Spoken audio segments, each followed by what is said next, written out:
las contradicciones del ecumenismo moderno. Ese es el tema que vamos a considerar hoy. Porque podemos admirar el esfuerzo de muchas iglesias, de muchos líderes religiosos para unir el mundo religiosamente, pero a la luz de la Biblia, ¿es esa unión aceptable o no a la vista de Dios? Eso es lo que cuenta para un verdadero creyente en la palabra de Dios. ¿Cuáles son los imperativos invocados para la unión de las iglesias? En primer lugar, dicen que es un mandato del Señor. De manera que el Señor manda que nos unamos. ¿Dónde? En San Juan 17:21, en esa oración sacerdotal, como se la llama, de Jesús por sus discípulos antes de partir, antes de los momentos finales de su crucifixión y su ascensión al cielo, dijo Jesús en su oración al Padre, para que todos sean uno, como tú, oh Padre, en mí y yo en ti. Me acuerdo años atrás en la ciudad de Estrasburgo, donde obtuve mi doctorado en teología, hubo una reunión ecuménica y de repente cantaron todos un lindo canto que decía: somos uno en Cristo, uno somos en Él. Y repetían eso, la unidad en Cristo. Sonaba muy lindo, pero uno de los líderes que iba a hablar, al hacerlo dijo: lamentablemente tenemos que reconocer que no nos podemos poner de acuerdo en muchas cosas. Y hoy la unión que se quiere establecer no parece darse necesariamente en lo que dijo el Señor, sino simplemente en lo que se pueda encontrar en común. Cuando Jesús dijo, para que todos sean uno, como tú, oh Padre, en mí y yo en ti, Él estaba en total acuerdo con su Padre. Olvidan así muchos que Jesús dijo también: santifícalos en la verdad, tu palabra es la verdad. San Juan 17:17. La verdad es esencial. Un segundo punto de unión. Un solo cuerpo es lo que quiere el Señor. ¿Dónde lo dijo Jesús? En esa misma oración intercesora en el versículo 21 de San Juan 17. Que también ellos sean uno en nosotros. Y la expresión cuerpo de Cristo la usó el apóstol Pablo en su primera carta a los Corintios, el capítulo 12, los versículos 19 y 27. Vosotros sois el cuerpo de Cristo, un solo cuerpo. Un solo cuerpo es lo que Dios quiere. Pero, ¿podrán las iglesias formar un solo cuerpo? Ortodoxos, evangélicos, protestantes, católicos, anglicanos creen diferente. ¿Cómo pueden formar un solo cuerpo si creen diferente? ¿Es Babilonia cuerpo de Cristo? Babilonia según el Apocalipsis. No, Babilonia es una abominación, algo detestable a la vista de Dios. Habla de una idolatría detestable. Dice Apocalipsis 17:5 que Babilonia es madre de las rameras y de las idolatrías espantosas o abominaciones de la tierra. Y lo que se está buscando hacer es una gran Babilonia, confusión babilónica, porque cada uno sigue manteniéndose en su posición. Solo buscan algunos puntos en común. Veamos, por ejemplo, al hablar de la ley de Dios, y la ley de Dios es verdad, todos tus mandamientos son verdad, dijo David en el Salmo 119. Y el segundo mandamiento dice, Éxodo 20, versículos 4 y 5, no te harás imagen de ninguna cosa que hay en el cielo, ni en la tierra, no te inclinarás a ellas ni las honrarás. Y el primero en violar ese mandamiento es el pontificado romano, el Papa Juan Pablo II, lo podemos ver aquí, inclinado ante un crucifijo o ante la Virgen María, ante un cuadro de la Virgen María con su hijo pequeño. ¿De dónde viene eso? Bueno, viene ya del mundo antiguo. La idolatría del Papa Francisco la vemos también en que dice el mandamiento: no te harás imagen de ninguna cosa que esté arriba en el cielo o la tierra o aún debajo de la tierra, las creencias mitológicas de los mundos subterráneos, por ejemplo. Y aquí vemos adorando a la Virgen María venerando junto con el niñito Jesús. El Papa Benedicto XVI, el Papa emérito, y el Papa Francisco, juntos postrados ante el mismo cuadro de la Virgen María y del pequeño Jesús. ¿Qué decía el segundo mandamiento? No te inclinarás a ellas ni las honrarás. De manera que, ¿cómo podemos aceptar unirnos con la Iglesia Católica Romana si el príncipe o los príncipes principales de ella se inclinan ante estatuas, violan el segundo mandamiento, son idólatras, diciéndolo en los términos bíblicos? ¿De dónde viene este cuadro, esta imagen de María y del niño Jesús? De Isis y Horus. Isis era la diosa de la maternidad para los paganos y Horus era su hijo. Y los cristianos, para atraer a los paganos, les cambiaron simplemente de nombre a esas estatuas y les pusieron María y Jesús. Al Señor tu Dios adorarás, dijo Jesús a Satanás, y a él solo servirás. Mateo 4:10. Una abominación, una idolatría detestable, una blasfemia es arrodillarse ante un sacerdote y confesar sus pecados y pedir que los perdone en nombre de Dios. No, la única manera de lavar los pecados es cuando la persona los confiesa directamente a Dios. Y algunos pasajes de la Biblia refieren en los Hechos de los Apóstoles, por ejemplo, refieren que el lavamiento de los pecados se da mediante el bautismo, pero no en una confesión a un ser humano. Perdona, dijo el rey Salomón, porque solo tú conoces el corazón de los hombres. El único que puede perdonar pecados es el único que puede escudriñar nuestro corazón, puede leer nuestro corazón y leer nuestra sinceridad para saber si puede perdonársenos o no. Primera Reyes 8:39.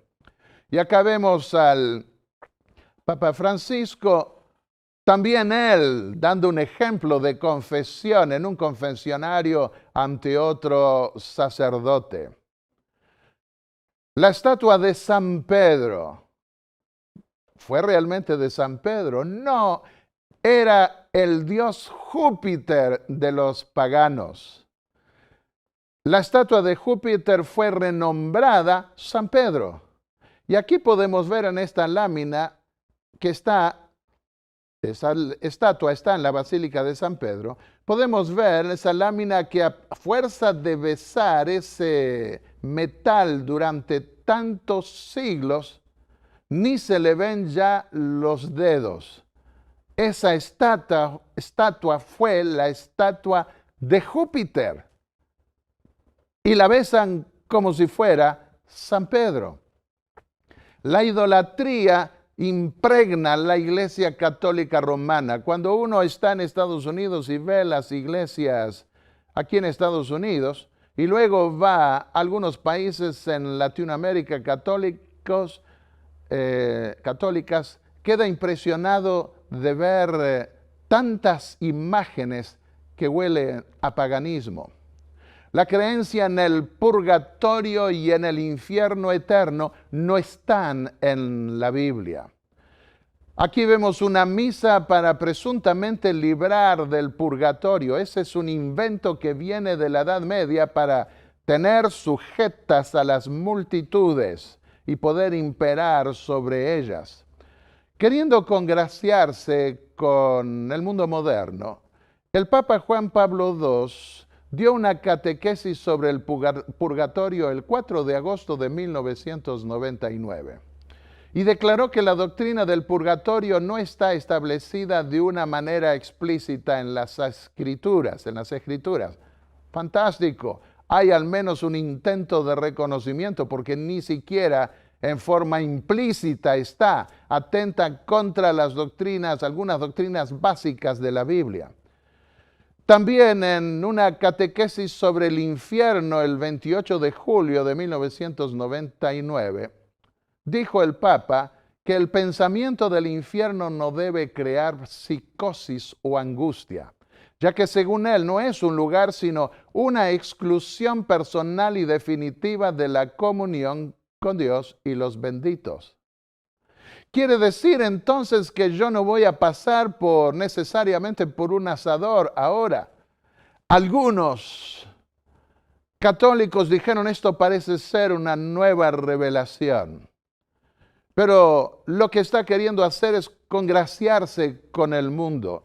Y al hablar de que no se trata de un lugar, sino simplemente de una exclusión, significa que, dada la creencia católica que viene del paganismo griego de que el alma es inmortal, que no importa cómo sea, yo voy a seguir viviendo sin ser quemado, sin estar siendo constantemente quemado en un lago de fuego. Hasta negó el lago de fuego del Apocalipsis. Y si hay gente del mundo que no quiere estar bajo un crucifijo en esas procesiones, en esa clase de devoción de los santos, se dirá, pero fantástico, mejor, yo puedo seguir viviendo de esta manera. Esa parecería ser una interpretación rápida. Pero aquí tenemos que ver lo que dice la Biblia. El infierno es un lugar, es un lago de fuego donde serán consumidos para siempre los que no dieron gloria a Dios. Apocalipsis 20, versículos 9 y 10. Cuando este mundo será destruido, toda la tierra se transformará en ese infierno. Y la tierra entera, dice, será devorada por el fuego de sus celos. Sofonías 1, versículos 18, capítulo 3, 19. Él destruirá, Dios, repentinamente a todos los moradores de la tierra. En ese tiempo yo exterminaré a todos tus opresores, advierte Dios. Malaquías 4:1, viene el día ardiente como un horno, y todos los soberbios y malhechores serán estopa, prenderá fuego fácil. Ese día que está por llegar los abrazará, y no quedará de ellos ni raíz ni rama, dice el Señor. No se trata de un infierno que va a arder eternamente. Ese cuadro que viene de la unión del pensamiento griego de que el alma es inmortal naturalmente y que entonces como van a ser quemados los rebeldes, van a estar siendo quemados eternamente. Eso no proviene de la Biblia, proviene de una filosofía pagana de los griegos cuando la quisieron combinar con el cristianismo, y eso se introdujo en el pensamiento católico una vez que se unió con el paganismo en muchas de las creencias. Acá dice, no les quedará ni raíz ni rama, serán cenizas, dice en otro lugar. Salmos 37, versículos 9 y 10. Los malhechores serán exterminados. Pronto el malo no existirá más. Aunque lo busques, no lo hallarás. Y Abdías 16. Serán como si no hubieran sido. Se irán en un eterno olvido. Nunca más, una vez que Dios proyecte a los redimidos hacia la eternidad, una vez que sean destruidos, nunca más volverán a la memoria. Serán como si no hubieran sido. El apóstol Pedro, 2 Pedro 3, versículos 10 y 11, dice que los elementos serán destruidos por el fuego, y la tierra y todas sus obras serán quemadas, siendo que todo será destruido, ¿qué clase de personas debéis ser en santa y piadosa conducta? El mismo apóstol Pedro declaró en su primera epístola, el capítulo 4 y el versículo 11, si alguno habla conforme a las palabras de Dios, si alguno habla, hable conforme a las palabras de Dios. La infalibilidad. El Papa Juan Pablo II quiso, en ese intento de congraciarse con el hombre moderno, quiso hacer una purificación de la historia e intentó un pedido de perdón. ¿En dónde queda la infalibilidad papal? Bueno, dicen que se trata de cuando habla ex cátedra, pero ¿hasta qué punto? Cuando se expresa sobre la doctrina. Sin embargo, cuando se reunieron todos los obispos del mundo en el Vaticano, le manifestaron al Papa la inquietud que la Iglesia no puede errar según el dogma de la Iglesia Católica y que él admita ahora, que pida perdón, que admita un error de esa naturaleza podía tener graves consecuencias. Y el Papa Juan Pablo II les dijo, es algo que el hombre moderno no puede aceptar, los cuadros horrendos que se dieron durante la Edad Media. ¿Y qué fue lo que dijo entonces? Bueno, que sí, que no es que la Iglesia haya errado. La Iglesia es la madre y como buena madre perdona a algunos de sus hijos que se excedieron en su amor hacia la Iglesia. Y como buena madre los perdona a esos hijos también.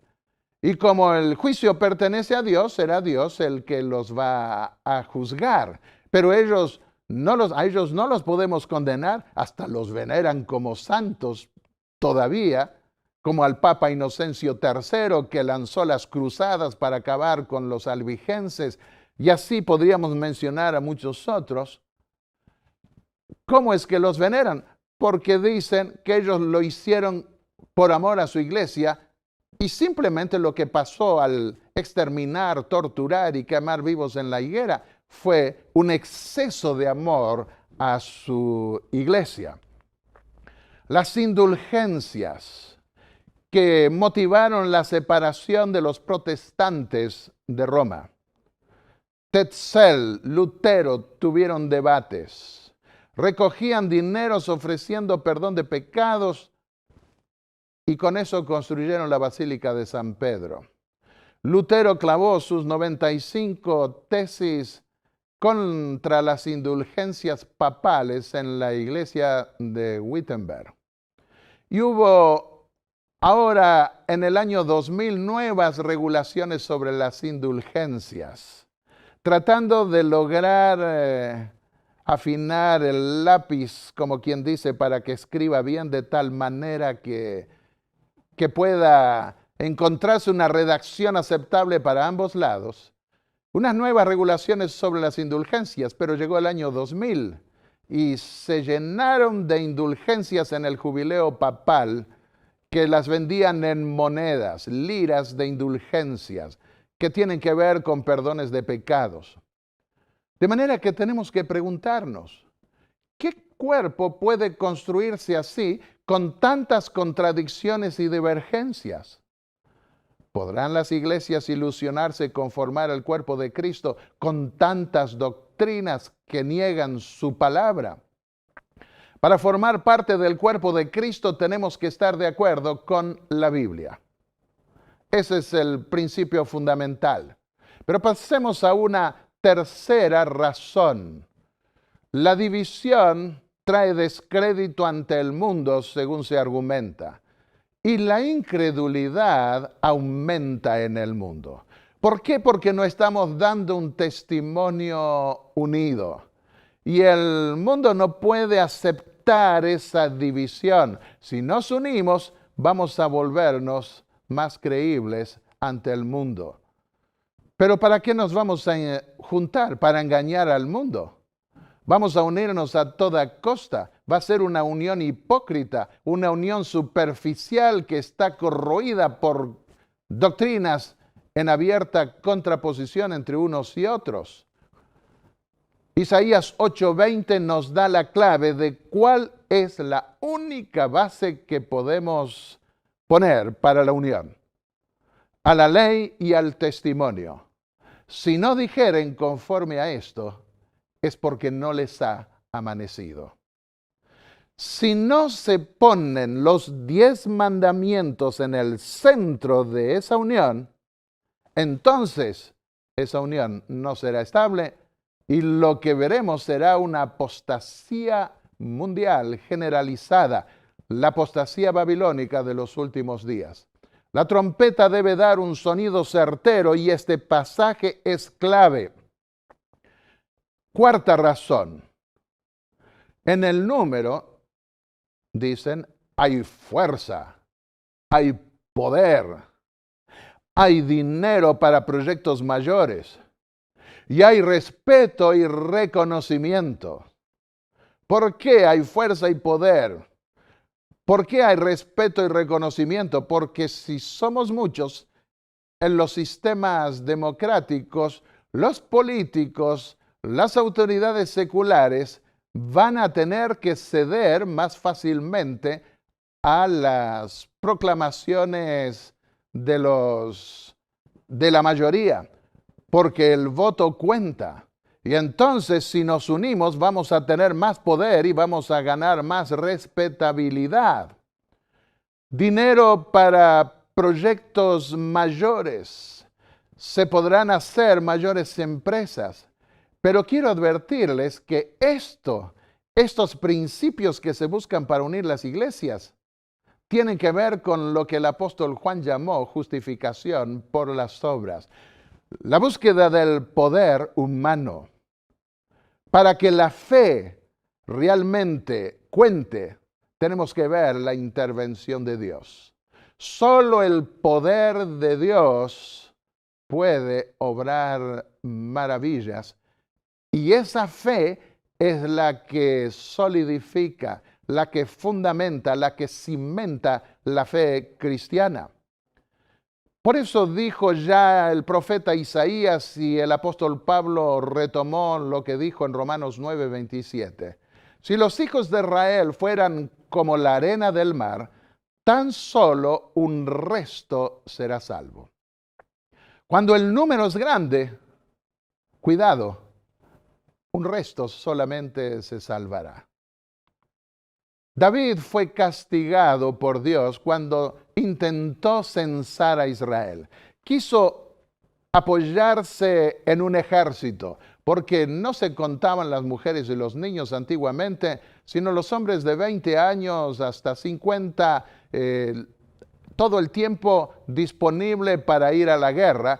Y entonces, después que había dado paz a su pueblo, después que Dios le había dado la victoria sobre todos sus enemigos, ahora él quiso mantener su gobierno, su reino, sobre ese basamento de fuerza humana, en lugar de educar a su pueblo para la paz, para que confiara en Dios, porque en Dios está la mayoría.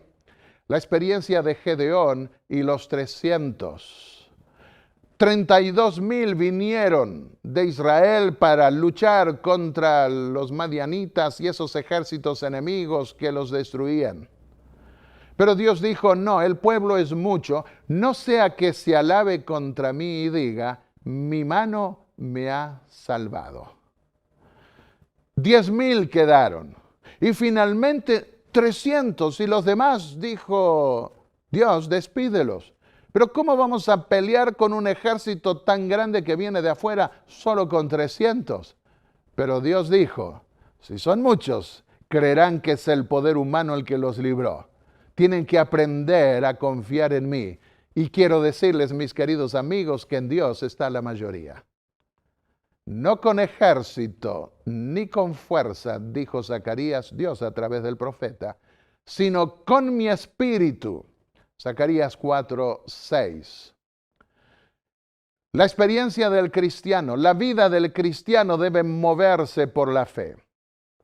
Lutero pasó por un gran chasco en su vida cuando se castigaba queriendo ver de resolver sus pecados, el problema de sus pecados, hasta que descubrió el pasaje bíblico que decía, el justo vivirá por la fe. La justificación es por gracia, por fe. El apóstol Pablo quería que Dios lo librara de un problema.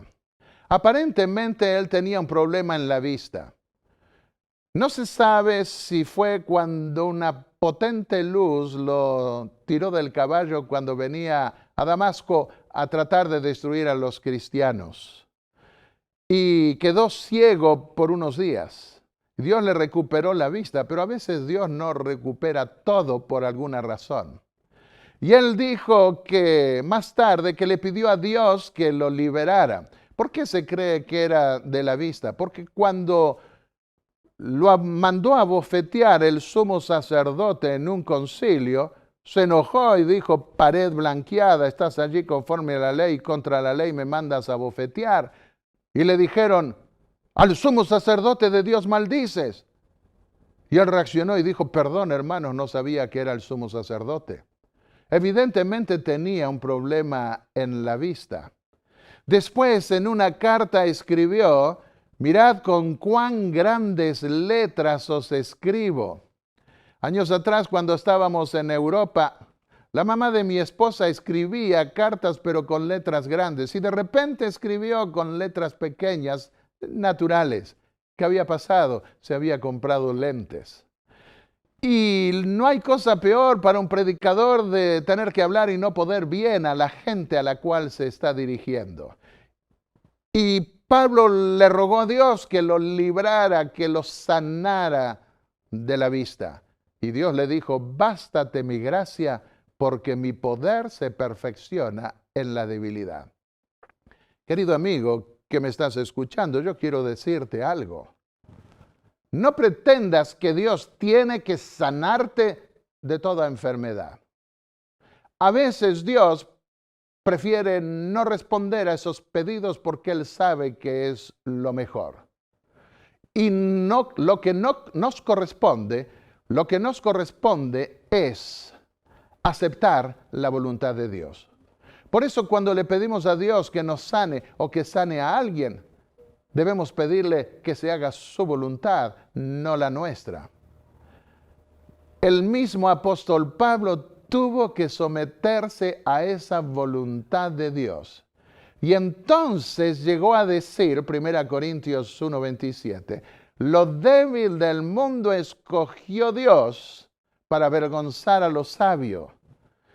Y consigo mismo dijo, ya que Dios quiere mantenerme débil, entonces yo me apoyaré en esa debilidad para que resalte en mí el poder de Cristo.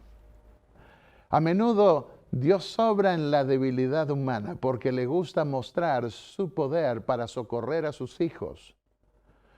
Pero Dios quiere que nosotros aprendamos a marchar por fe. Y si tienes una enfermedad y no has podido curarte de ella, acéptala. Lo que más importa es que tengas comunión con Dios y Él te dará al final, en la resurrección de los muertos o en la transformación de los justos, te dará un cuerpo glorificado semejante al del Hijo de Dios. En quinto lugar, quieren lograr la paz del mundo, por eso están queriendo unirse. Pero ¿qué advirtió el profeta Jeremías? Jeremías 6:14. Curan la herida de mi pueblo con liviandad. Dicen paz, paz, cuando no hay paz. No hay paz para los malos, dice el Señor, Isaías 57:21. El resultado de la justicia, Isaías 32:17, será paz. Y el efecto de la rectitud, reposo y seguridad para siempre. Pero Dios dice, no habrá paz para los impíos, por eso el mundo vive en guerra, en peleas. Una sexta razón para unir las iglesias y las religiones es porque quieren fiscalizar las religiones principales, la acción política, la acción económica y social, la acción jurídica y la acción religiosa. Aunque pretenden que hay separación de iglesia y Estado, sin embargo están luchando contradictoriamente para poder fiscalizar, controlar esos aspectos que tienen que ver con el orden público, político. ¿Qué dijo Jesús? Mi reino no es de este mundo, no es de aquí. Si mi reino fuera de este mundo, dijo Jesús, mis servidores hubieran peleado por mí. San Juan 18:36. Hasta cierto punto podríamos decir somos apolíticos, no intervenimos en política. Hace unos años atrás en Colombia, cuando la guerrilla estaba muy fuerte, un pastor adventista estaba predicando en una iglesia en esos llanos donde hace mucho calor. Y entonces, de esas iglesias que tienen un techo de paja y en donde no había ventanas, y mientras predicaba, vio que se acercaba un pelotón de la guerrilla. Y se asustó un poco. Y se sentaron afuera alrededor y alargó su predicación esperando que se fueran, pero tuvo finalmente que detenerse. Y vino un anciano con alpargatas y dijo, se quieren llevar al pastor, no se lo podemos permitir. Entonces se reunieron y el capitán les dijo, bueno, el pastor les decía, somos apolíticos, nosotros no intervenimos en política. Tenemos iglesias en países comunistas, en países socialistas, en países capitalistas. Nosotros predicamos la palabra de Dios. Esa es la misión de la iglesia. Finalmente el capitán ese guerrillero les dijo, está bien, pueden predicar, pero solo en este lugar, no pueden ir a ningún otro lugar. Entonces este viejito de alpargatas le dijo, capitán, cuando un soldado no le hace caso, no lo obedece, ¿qué hace usted con él? Y el capitán no respondía. Lo castiga sin duda. Pues bien, nosotros tenemos un capitán que se llama Jesucristo. Abrió la Biblia en San Mateo 28 y leyó el mandato de Cristo de ir y predicar el evangelio del reino a todo el mundo y entonces vendrá el fin. De manera que si yo no obedezco a mi capitán, voy a ser castigado por él. Si usted quiere saber dónde voy a estar el martes que viene, estaré en tal pueblo y en tal lugar. El miércoles que viene voy a estar predicando en tal otro pueblo y en tal lugar. Un hombre sencillo. Bueno, refunfuñando algo, se fue ese capitán con su ejército con amenazas. En esa semana le cayeron a este viejito en una de esos lugares que había dicho en donde iba a estar. Y se lo llevaron. Y lo pusieron como a las 2 de la mañana ante un féretro, ante un ataúd. Había muerto un hijo de una familia adventista, ese hijo era guerrillero. Y entonces no tenían a nadie que hiciera el servicio fúnebre y el capitán este se acordó del viejito, lo mandó a buscar y allí pudo hablar a la gente que se reunió. Y luego le dijeron, puede irse. A los adventistas les dejamos predicar porque no se meten en política, dijo este capitán.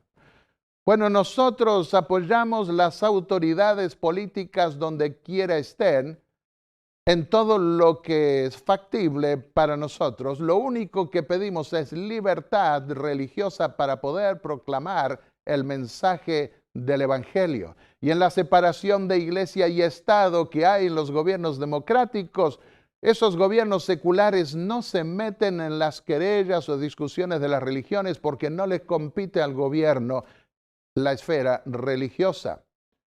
¿Quién me puso, dijo Jesús, por juez o partidor sobre vosotros? Lucas 12, 14 al 15. Vinieron dos hermanos y le dijeron, uno le dijo, Señor, dile a mi hermano que divida la herencia, parta la herencia conmigo. Se quería quedar todo aparentemente el hermano con esa herencia. Y Jesús les dijo, ¿quién me puso a mí como partidor? Cuando mis padres, mi papá y mi tío fueron a hacer la división de lo que quedaba de mi abuelo cuando murió. Fueron a la ciudad de Diamante y allí el abogado, el juez, quedó asombrado y dijo: acá tenemos que tomar precauciones porque se toman a las trompadas, a los golpes, queriéndose quedar unos con otros. Y ellos decían: no, quédate tú con esto, quédate tú con esto otro, todo en forma pacífica. Y lo mismo decidí yo hacer en el caso del fallecimiento de mi padre. Y quiero decirles, no hay una gran herencia, no tenemos aquí una herencia tan grande, pero en esas peleas que se dan, se pierde el verdadero espíritu de Cristo. La iglesia no debe intervenir allí, esa es función civil, cuanto más se podrá aconsejar. Pero cuidado, advirtió Jesús, guardaos de toda avaricia en esas luchas materiales, porque la vida del hombre no consiste en la abundancia de los bienes que posee. Y en mi caso decidí poner en un documento que todos lo ponía en las manos de mi hermano para que él decidiera qué hacer. Y no tenemos problemas. Para que se evitase esos celos o esas dudas. Tal vez hice mal, dirían algunos, pero yo quiero tener paz con Dios, paz con mi hermano, paz con todos los que pueda tener. Judas dijo, Juan 12:8, ¿por qué no se vendió ese perfume para ayudar a los pobres? Dijo esto no porque se interesaban los pobres, como encargado de la bolsa sustraía de lo que se echaba en ella. San Juan 12:8. Esas proclamas en favor de los pobres aparentemente, esas proclamas de pontífices romanos, de presidentes, de reyes ya en lo pasado, son proclamas políticas. Pero en esencia, cuidado, porque nunca han resuelto el problema de los pobres. Juan 12:8 dijo Jesús, a los pobres siempre los tendréis con vosotros. Hasta que Dios no establezca su reino sobre la tierra, no habrá justicia social. Se podrán obtener algunas ventajas, habrá siempre otras desventajas, pero la única solución definitiva será la que Dios dará cuando haga el reparto justo entre los redimidos. La Corte Criminal Internacional se estableció hace poco en La Haya. El estatuto fue firmado en Roma el 18 de julio de 1998 y tiene que ver con juicios sobre genocidio, crímenes contra la humanidad, crímenes de guerra y crímenes de agresión. Y entre los más satisfechos estuvo el Vaticano. Corte Criminal Internacional. En Mateo 10:18 dijo Jesús, aún ante gobernadores y reyes seréis llevados por causa de mí para testimonio a ellos y a los gentiles. Cuando nos toque ir incluso a esos altos tribunales a otros, será la oportunidad de declarar qué es lo que creemos. Escribió Elena de White. No está lejos el tiempo cuando se llevará al pueblo de Dios a dar su testimonio ante los gobernadores del mundo. No hay uno en 20 que comprenda con cuánta rapidez nos acercamos a la gran crisis de nuestra historia. No hay tiempo para la vanidad, para la frivolidad, para ocupar la mente en cosas sin importancia. Los gobernadores y los grandes hombres oirán de vosotros a través de los informes de aquellos que estén enemistados con vosotros. Y vuestra fe y carácter serán desfigurados delante de ellos. Si no lo sabremos, como hacen los diarios, los medios de difusión en la política. Pero los que sean acusados falsamente tendrán la oportunidad de comparecer delante de sus acusadores para responder por sí mismos. Tendrán el privilegio de llevar la luz delante de los que son llamados grandes de la tierra. Y si habéis estudiado la Biblia y si estáis listos para dar respuesta a cada persona que pregunte acerca de la esperanza que hay en vosotros, con humildad y temor, vuestros enemigos no serán capaces de contradecir vuestra sabiduría. Jesús prometió que en esos momentos críticos los hijos de Dios recibirán ayuda, sabiduría del cielo para saber cómo responder. Pero pasemos a un séptimo punto, a una séptima razón o imperativo para unir las iglesias. Quieren unir las mayorías religiosas para eliminar las sectas. Esto no lo dicen tan abiertamente. A veces se les escapan algunas expresiones equivalentes. Pero al ser mayoría, es obvio que van a caer en una especie de totalitarismo excluyente para con las minorías. Apocalipsis 12:17 lo advertía. La ira de Satanás la iba a infundir en las naciones para tratar de destruir el último remanente en la psicosis final que se posesionaría en el mundo. Tanto interés manifestado presuntamente por los pobres terminarán abandonando en la más abyecta pobreza a los que guardan los mandamientos de Dios y tienen la fe de Jesús. Palabras del Apocalipsis. Eso es lo que advierte Apocalipsis 12 y Apocalipsis 13. Un último punto. La búsqueda de identidad. Acusan a la globalización económica de hacer perder la identidad cultural y nacional de los pueblos, pero no consideran que la globalización religiosa hace perder la identidad espiritual de quienes quieren aferrarse a la palabra de Dios. Así que vemos nosotros aquí que en esa búsqueda de identidad, como se dio en la Torre de Babel, hagámonos un nombre. Humanismo. Buscarán esa identidad que se volverá, según el Apocalipsis, excluyente. La globalización político-religiosa padece de ese mismo mal. Se buscará hacer perder la identidad del pueblo de Dios. Recuerdo cuando el Papa Juan Pablo II fue a Cuba. ¿Y qué fue lo que dijo allí? Que Cuba se abra al mundo y que el mundo se abra a Cuba. Sonaba muy lindo porque está aislado Cuba. Sería lindo que se integre al devenir de las naciones. Pero traspasemos ese principio a una iglesia. Que la iglesia bautista se abra al mundo y del mundo a la iglesia bautista. Que la iglesia pentecostal o metodista se abra al mundo y el mundo a esas iglesias. O la iglesia adventista se abra al mundo y el mundo a la iglesia adventista. Así se hace para formar la Gran Babilonia y perder la identidad que Dios da a su pueblo. En lugar del sello de Dios de Apocalipsis 13, 16 al 18 y 14, 1, se impondrá la marca de identidad del anticristo. En lugar del sello de Dios que tiene que ver con nuestra pertenencia a Dios y a su Hijo, se buscará imponer por esos poderes religiosos, políticos y económicos mancomunados, se buscará imponer una unidad, una identidad opuesta a la identidad que Dios quiere poner. Y volvamos a Génesis 11.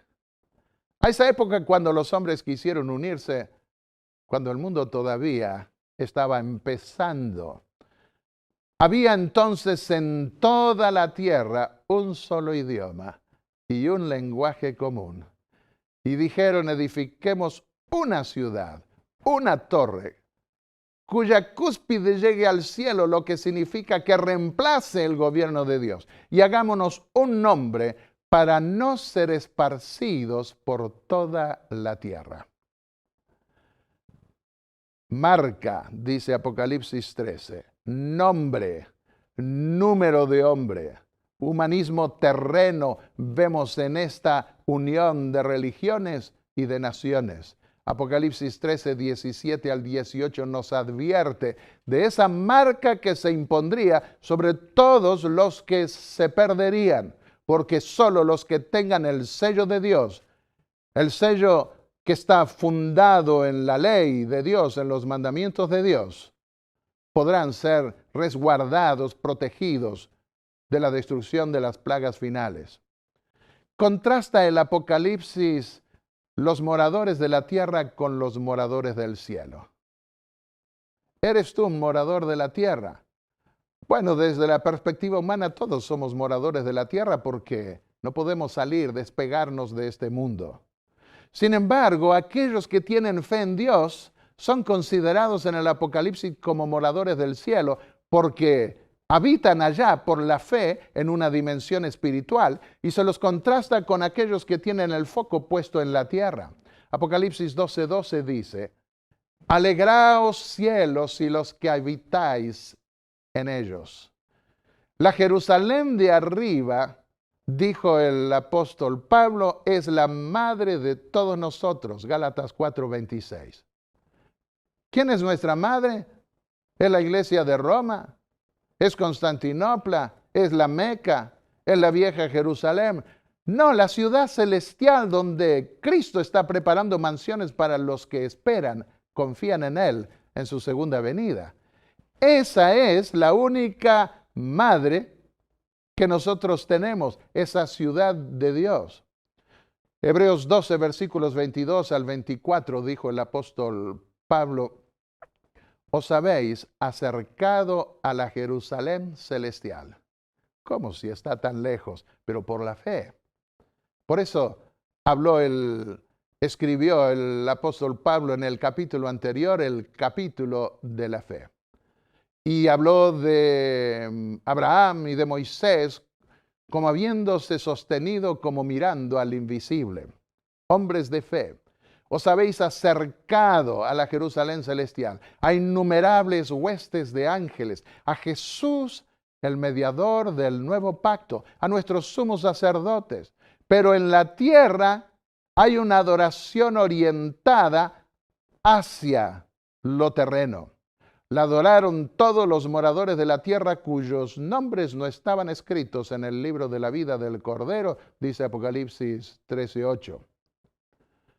Termino con esta declaración de Elena de White, porque hace un resumen magistral de todo lo que hemos estado viendo en gran parte de esta serie de la globalización. ¿Hacia dónde apunta la globalización moderna? Agendas globales del intento humano de unirse. Vi a nuestro pueblo en gran angustia, llorando y orando, reclamando las seguras promesas de Dios, mientras los malvados se burlaban alrededor de nosotros y nos amenazaban con destruirnos. Está hablando de los momentos finales, de los cuales también habla el Apocalipsis. Ellos ridiculizaban nuestra debilidad, se burlaban de la pequeñez de nuestro número y se mofaban de nosotros. ¿Por qué están queriendo unirse? Lo vimos, una de las razones es porque en el número hay poder. Y se burlarán del remanente del cual habla la Biblia, porque solo un pequeño número se salvará, nos dice la palabra de Dios. Nos acusaban de asumir una posición independiente del resto del mundo. Nos habían cortado nuestros recursos para que no pudiésemos comprar ni vender. Apocalipsis 13, 17 y 18. Y se referían a nuestra pobreza abyecta y condición miserable. No podían ver cómo podríamos vivir sin el mundo. Dependíamos del mundo. Debíamos ceder a las costumbres, prácticas y leyes del mundo o irnos fuera del mundo.